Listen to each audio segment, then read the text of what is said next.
अध्यात्म विज्ञान कोई धर्म या संप्रदाय नहीं है, ये स्पिरिचुअल साइंस है जो कुदरत के कानून पर आधारित है। ये विज्ञान पूरे ब्रह्मांड के सभी रहस्यों को उजागर करता है और जीवन के सभी पहलुओं को समझने के लिए एक नई दृष्टि देता है। इसी को आर्ट ऑफ विजन कहते हैं, दुनिया को देखने की एक नई दृष्टि, जो अध्यात्म विज्ञानी परम पूज्य स्वामी श्री कमलेशानंद जी के निर्देशन में सनातन सत्य का अनुसंधान कर हमारे जीवन को प्रकाशित करे। जय सच्चिदानंद। स्वामी जी, एक चीज आपसे जानना चाहूंगा। उस दिन जैसे यहाँ पर बात हुई थी भय के बाद, तो आपने कहा था कि आदमी को भय जो होता है वो धन का होता है, इतना नुकसान हो गया, इतना करोड़ों जो सब उसमें आएगा सामने इस टाइप से। और जानवरों के बारे में लड़का पूछा था, जानवरों को भय होता है? नहीं, तो आपने कहा था नहीं, जानवरों को भय नहीं होता क्योंकि उनके पास कुछ नहीं। लेकिन कठोपनिषद के 11वें अध्याय के 5वां सोपान में दिया है कि प्रकृति ने 4 चीज बिना किसी को कुछ प्रयास के बगैर भोजन करना, मैथुन करना, सोना और भय, ये 4 चीज सब सनातन धर्म में दिया है उसमें, कठोपनिषद में। तो ये 4 चीज को किसी को सिखाना नहीं पड़ता, वो स्वतः करता है और प्रैक्टिकल में देखा जा सकता है, ठीक है ना। और भय के बारे में हर जानवर, क्योंकि एक खंड में ये लिखा है प्रकृति बेहद खूबसूरत है और प्रकृति के अंदर जितने जीव जन्मे हुए हैं वो अपने अपने नस्ल में बेहद खूबसूरत है। बदसूरत है तो मनुष्य का चेहरा है, स्पष्ट लिखा है, ठीक है ना। अब इसका कारण तो खैर आप समझते हैं, ज्ञानी आदमी आप, लेकिन देखेंगे अभी कि भय के लिए अब जानवर के पास कुछ नहीं है। कुत्ता को दौड़ाएंगे आप तो कुत्ता भागेगा अपने आप को बचाने के लिए, एक चींटी को पानी में डाल देंगे वो भी बचने का प्रयास करता है। तो उसमें दे रहा है कि प्रथम शरीर का भय होता है, धन दौलत संसार बाद में आएगा, लेकिन प्रथम शरीर न नष्ट हो जाए इस बात की उसे ख्याल रहता है और इसी से वो डरता है। तो ये 4 चीज में भय तो व्याप्त है और ये चारों तत्व को पार करने के बाद ही मनुष्य का पुरुषार्थ जाता है, ये लिखा है। तो अब ये भय के बारे में मैं उस दिन जो आपने बोला समझ गया, तो जानवरों को भय नहीं होता, भय तो एक चींटी को भी है, बगैर भय का वो जिंदा नहीं रह सकता। तो शरीर का भय है उसे, उसके पास तो कुछ नहीं जानवर के पास। तो शरीर का भय है, शरीर नष्ट ना हो जाए, मुझे मार ना दे कोई, मैं मर ना जाऊं, इसका भय तो उसको है। क्योंकि ये सत्य सनातन से और पाया हुआ है। हर जीव 4 तत्व जो है, भोग करना, मैथुन करना, भोजन करना, सोना और भय, ये 4 चीज सत्य सनातन सनातन ही पीठ में दिया हुआ है। बराबर है, आपने बताया बराबर है। अब जो उत्तर दो तो क्या आप वही की बात रिपीट करते रहोगे? आहार भय मैथुन निद्रा, क्या बताया? आहार भय मैथुन निद्रा, ये प्रकृति का स्वभाव है। और हम जो भय की बात करते हैं वो मानसिक भय की बात है। आहार भय मैथुन निद्रा प्रकृति का स्वभाव है, वो तो सब में रहेगा, सभी जीवों की प्रकृति का स्वभाव है, उसमें पसंद की नहीं है। मगर जो भय है मेरा का, मेरी संपत्ति, मेरे संबंध, मेरे साधन, मेरी डिग्री, ये मानसिक भय है। क्या बताया? जैसे यहाँ बॉम्ब ब्लास्ट होगा तो योगी का शरीर भी हिलेगा, क्योंकि ये शारीरिक बात है, उसमें चॉइस नहीं है। आप समझे? जब भगवान महावीर को कान में खीला लगाया था तो चीस निकल गई। क्या निकल गई? और वहां का जो पहाड़ था उसमें तिराड़ हो गई, ऐसा इतिहास बताता है। तो ये शरीर का भय वो भय नहीं है, ये इनका स्वभाव है। जैसे सड़ना ये स्वभाव है, उम्र होना इसका स्वभाव है, वो चॉइस नहीं है हमारी। लेकिन मनुष्य से लेके जानवर तक शरीर से प्यार करते हैं। मैं वही कहता हूं कि आहार भय मैथुन निद्रा, ये 4 प्रकार की संज्ञा एकेंद्रिय से पंचेंद्रिय के अंदर सभी जीवों में होती है। तो ये नई बात, मगर ये प्रकृति की बात है, यहाँ पुरुषार्थ की बात नहीं है। समझ में आया? नहीं तो और एक मिनट, और आहार भय मैथुन निद्रा मनुष्यों में भी होता है। क्या बताया? क्योंकि प्रकृति तो है उनकी। तो विशेषता हम कौन से भीख और भय की बात करते हैं? जैसे मेरे को भूख लगे तो भूख के लिए मैं मिटाने के लिए प्रयास करूं। आप समझे ना? तो आप इसको भीख कहेंगे, वो भीख जरूरत है। आहार भय मैथुन निद्रा, मेरे को आहार है तो मांगना पड़ेगा। समझ में आया? मैं प्राणी हूं तो आहार के लिए भटकना पड़ेगा ना, जहां तक नहीं मिलेगा वहां तक। हमको, कुत्ते को नहीं मालूम कहां से आहार मिलेगा। आप समझे? और इंसान को भी मालूम नहीं कहां से मिलेगा। वो तो पगार लाते तब घर में बनता है, मगर उनकी व्यवस्था बुद्धि के हिसाब से अन्य प्राणियों से अच्छी है। मगर सुविधा होने के बावजूद भी प्राणियों से ज्यादा भय मनुष्य को है, क्योंकि मनुष्य के पास नेसेसिटी के अलावा बहुत कुछ है, उनके पास नेसेसिटी के अलावा कुछ नहीं है। जैसे कुत्ता होता है, एग्जाम्पल लेता हूं, एक कुत्ता, इनको बड़ी बड़ी 20 रोटी खाने के लिए दे दिया। अब कुत्ता क्या करेगा? 1 खाएगा, 2 खाएगा, 3 खाएगा, फिर चला जाएगा। अगर कोई गरीब भिखारी यहाँ आता है, इनको 20 रोटी दे दिया और भूख लगी है, तो 1-2 खाएगा, 18 घर पे ले जाएगा। बोलते नहीं है। समझ में आया? तो भय किसको है? जो जरूरत से ज्यादा परिग्रह रखता है, इसको भय। तो ये भय मानसिक भय है, साधनों, संपत्ति और लक्ष्मी से जुड़ा हुआ भय है। उनको ये भय, आप लकड़ी लोगे, जैसे गाय को खाने के लिए बुलाओगे, फिर हाथ में लकड़ी लगो तो आएगी? नहीं आएगी। आहार तो है, साथ में भय भी तो नहीं आएगी। तो ये संज्ञा होती है, जीवन जीने की संज्ञा। क्या बताया? तो उसी भय और वही संज्ञा से उसका जीवन चलता है। हम जो भय की बात करते हैं, ये प्राकृतिक भय की बात नहीं करते हैं। जो साधन, संपत्ति, संबंध और सत्ता का भय, मेरे आदमी मर गया तो कुत्ते को भय नहीं है ऐसा। मेरी संपत्ति चली गई तो, मेरा मकान चला गया तो, मेरा पैसा किसी ने वापस नहीं दिया तो, ये भय एनिमल को नहीं है। वो चीज बता रहा है कि उसको शरीर का भय है, शरीर में नाश न हो जाए। वो शरीर का भय नहीं बताएंगे। वो 4 प्रकार की संज्ञा, वो हर प्रकार की प्रकृति में इनबिल्ट कुदरत ने दिया है। आप समझो, ये कर्म का फल नहीं है। तो यहाँ तो साधना में दे दिया है कि चारों को पार कर जाते हैं आप, भय, मैथुन और भोजन, चारों को पार कर जाते हैं आप साधना से। उसी का नाम पुरुषार्थ, ये कह रहा है। तो कहने का मतलब, ये चारों का पार करने का मतलब हमको समझना पड़ेगा। ऐसे गोल गोल समझोगे तो नहीं चलेगा। फिर मैं प्रश्न करूंगा तो आप उत्तर नहीं दे पाओगे। ठीक है ना, जो मैं पढ़ा मैं वो रख रहा हूँ। वो तो मैंने पहले भी कहा, पढ़ने वाला पुस्तक पढ़ में जन्म हुआ, पंडित भया न कोई, 2.5 अक्षर प्रेम के पढ़े सो पंडित कोई।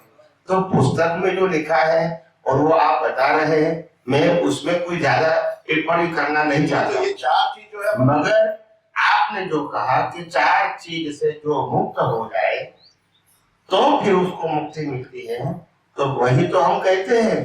जो व्यक्ति जो शरीर को आहार, भय, मैथुन, निद्रा इनबिल्ट है। क्या है? इनबिल्ट, यानी उसके अंदर लगा हुआ है कि नहीं वो प्रश्न नहीं है भी। वो मन वचन काया से अगर मुक्त रहता है तो उनको कुछ नहीं है। भले न है मन वचन काया, मगर वो मन वचन काया नहीं है तो वो मुक्ति है। इसका मतलब ये नहीं समझना उनके शरीर को भय नहीं है, उनके शरीर को भीख नहीं है, उनके शरीर को आहार की जरूरत नहीं है, उनके शरीर को मैथुन की जरूरत नहीं है। ये मत समझो। आप समझे? नॉर्मल व्यक्ति का जैसा शरीर होगा ऐसा ही शरीर ज्ञानियों का होगा। नहीं तो मगर ज्ञानी मन वचन काया से मुक्त रहते हैं। इतना ही फर्क है, इसमें फर्क नहीं होता। कृष्ण भगवान को कितनी रानियां थी बोलते नहीं, हम गिन भी नहीं सकते। आप सुनते कितने बच्चे हो गए तो नहीं मालूम। जब रानी नहीं गिनते तो बच्चे कैसे गिन सकते हैं? कितनी संपत्ति थी हमको नहीं मालूम। आप समझे ना, कितना परिग्रह था हमको नहीं मालूम। तो मेरा कहने का मतलब है प्रकृति तो आहार भय मैथुन निद्रा वाली ही, इनको भी निद्रा चाहिए, इनको भी भय लगेगा। वो पैदा कहाँ हुए? मथुरा में। और साइकिल कहाँ हुए? द्वारिका। कहाँ है? और मथुरा कहाँ है? वहां से भाग भाग, आप इतिहास नहीं जानते हैं कितना इसको भागना पड़ा। और मथुरा में से निकलने के बाद लाइफ में कभी मथुरा नहीं गए, ये हमको इतिहास नहीं मालूम है, तकलीफ भी है। और वो भाग के आए हैं, हालांकि उसका उदय करना है। मैं ऐसा नहीं कहता वो कमजोर थे, मगर संजोग ने उसको भगाया, क्योंकि उसके मामा पीछे पड़े थे। इसके बाद जब मामा की हिंसा कर दिया, आप समझे ना, तो उसके पीछे एक धर्म गुरु पीछे पड़े थे, उन्होंने पूरा जला दिया जो उसका स्थान था, मतलब सब जला दिया। तो कहने का मतलब ये कि यादव कुल का नाश कर दिया श्राप से, तो सभी जगह से निकलना पड़ा। तो प्रकृति को भय है वो तो हम मानते हैं, मगर जो अज्ञान का भय है, मैं प्रकृति हूँ, मैं प्रकृति को चलाने वाला हूँ, और प्रकृति की संपत्ति मेरी संपत्ति है, ये प्रकृति का संबंध मेरा संबंध है, और प्रकृति का जन्म मरण मेरा जन्म मरण, ये अज्ञानता का भय ज्ञानी को नहीं। तो इसमें पूरा शरीर पर ही जोर दिया उपनिषद ने, कठोपनिषद ने पूरा शरीर पर जोर दिया है कि समस्त भय का कारण एक शरीर नष्ट ना हो जाए। बाद में धन आएगा, जो भी आएगा, धन आएगा, संसार आएगा, परिवार आएगा, बात की बात है, पर प्रथम शरीर पर जोर दिया है। उसको हर जीव को ये डर होता है कि मेरा शरीर नष्ट ना हो जाए, बीमार होगा तो रोएगा। और आपने ये बताया कि शरीर नष्ट न हो जाए, ये भय होता है। और आपको ये भी मालूम होना चाहिए कि हमको जन्म मरण लेना ही नहीं है, इसको ज्ञानी कहते हैं। ठीक है, मतलब शरीर नहीं रहेगा तो फिर नष्ट होने की क्या बात रही, चाहिए ही नहीं। तो नहीं, भय के बारे में विस्तार दिया है। तो केवल मेरा कहने का मतलब वो शरीर चला जाएगा, वही चाहिए ही नहीं उसको, तो वो तो ज्ञान पर। और अगर शरीर है तो भी मैं शरीर हूं ऐसा मानता नहीं है, तभी तो ज्ञानी है। यानी शरीर का जो भय ज्ञानी को है, ऐसा संभव शरीर का भय शरीर को है, ज्ञान दशा को नहीं है। और शरीर और ज्ञान दशा क्या है? कई लोग कहते हैं तो स्वामी जी ये व्यक्ति ज्ञानी है, तो मैंने कहा वो व्यक्ति को ज्ञानी कहेंगे, व्यवहार से तो गलत नहीं है, मगर ज्ञान और शरीर क्या है? शरीर को जला देंगे, ज्ञान को जला। जब ऐसा बोलूंगा तो फिर लाइट होती है कि ज्ञान और शरीर, तो पहले समझ लो ना, ज्ञान कभी जला नहीं सकते हैं और शरीर को, तो शरीर को ज्ञान से क्यों जुड़ा? शरीर के अंदर ज्ञान है, मतलब वो शरीर ज्ञान, शरीर के अंदर आत्मा है, मतलब आत्मा शरीर। तो ये बात हमको समझना, गोल गोल चलेगा नहीं। इसीलिए मैंने कहा हर बातों को हम सिद्धांत के रूप में नहीं समझते हैं, और इसीलिए मैंने पहले भी कहा कोई भी किताब पढ़ोगे तो आपको लाइन ऑफ डिमार्केशन नहीं आएगी, क्योंकि आपके पास वो साइंटिफिक विजन, आप सभी बातों को रिलेटिव सत्य और सनातन सत्य अलग नहीं कर पाते हैं। और यही तो पजल होता है। उन्होंने जो भी कहा कि भाई राम को भी दुख हुआ था, कृष्ण को भी दुख हुआ था, महावीर को भी दुख हुआ था, कौन मना करता है? आप शरीर की बात करते हो या ज्ञान की बात करते हो?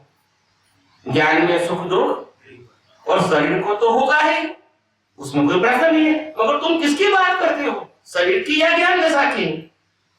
तो ये मिक्स हो जाता है। क्या हो जाता है? अलग हम नहीं कर पाते, तो दोनों को अलग करो।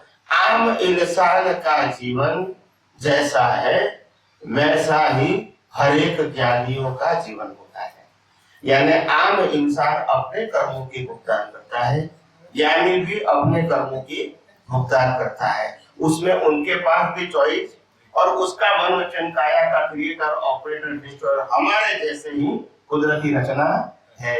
और इसलिए उनके पास कोई स्पेशल शरीर है वो सब्जेक्ट, और स्पेशल संयोग है वो भी सब्जेक्ट। हम हमारे कर्मों की भुगतान करते, वो उनके कर्मों की भुगतान करते, तो प्रिंसिपल तो, मगर उनकी डिफरेंस क्या होता है? उनकी अनुभव दशा। जो शरीर से क्या है, जो कर्मों के फल से क्या है, क्योंकि ज्ञान दशा जो है वो कभी खत्म, और जो खत्म होता है वो ज्ञान दशा, वो बॉडी है। बॉडी में कभी ज्ञान नहीं होता है, इंद्रियों में ज्ञान नहीं होता है, मगर बॉडी और इंद्रियों के माध्यम से हम ज्ञान का अनुभव कर सकते। माध्यम नहीं समझ में आया? एक व्यक्ति को 5 नंबर है, कितना? 5 नंबर मतलब मालूम है आपको? तो उसको कोई चीज दिखेगी? दिखेगी? नहीं दिखेगी।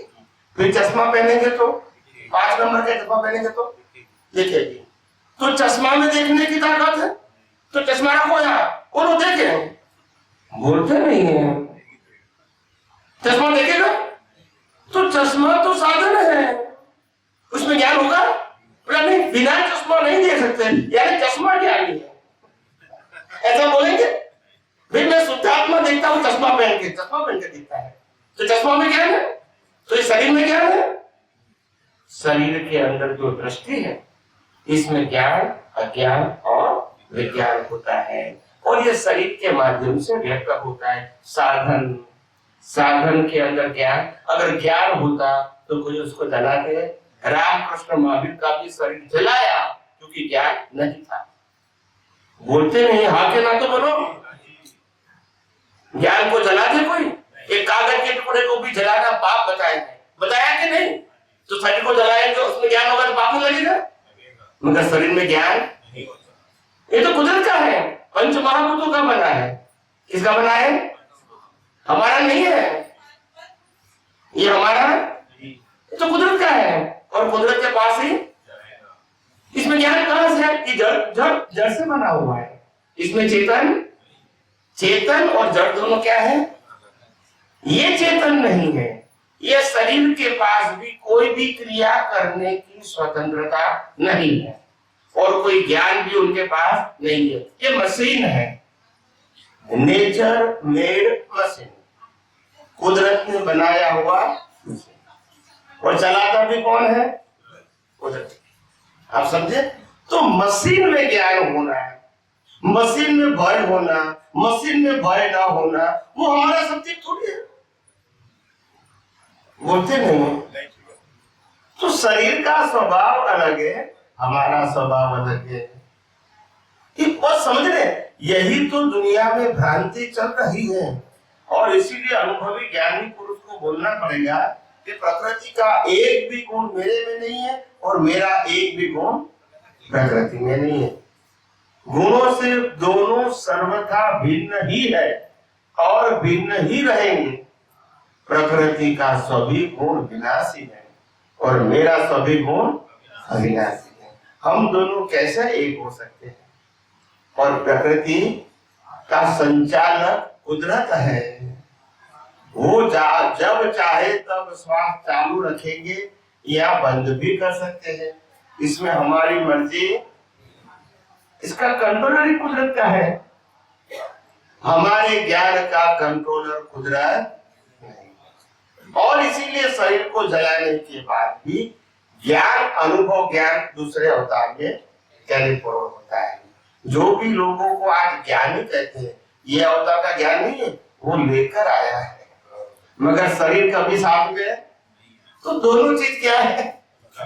दोनों को जोड़ने की कोशिश मत करोगे तो फिर ये विज्ञान का जो सनातन सत्य है वो समझ में नहीं आएगा।